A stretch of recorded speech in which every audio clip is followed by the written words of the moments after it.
என் புருஷன் உங்களுக்கு கேவலமா போயிட்டாரா? என் புருஷன் இன்னைக்கு வேணா சாதாரணமா இருக்கலாம், ஆனா நாளைக்கு நிச்சயமா பெரியாளாக போறாங்க.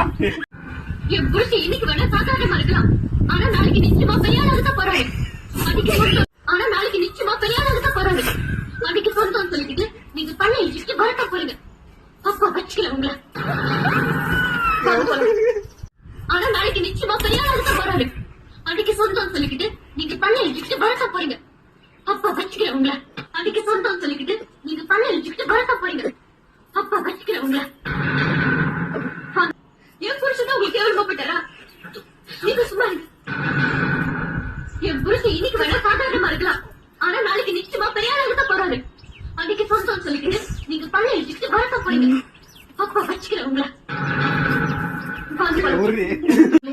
அவங்களுக்கு யாரையாவது எழுந்திருக்க சொல்ல வேண்டியதானே? என் புருஷன் தான் உங்களுக்கு கேவலமா போயிட்டாரா?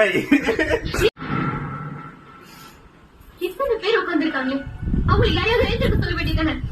என் புருஷன் தான் உங்களுக்கு கேவலமா போயிட்டாரா?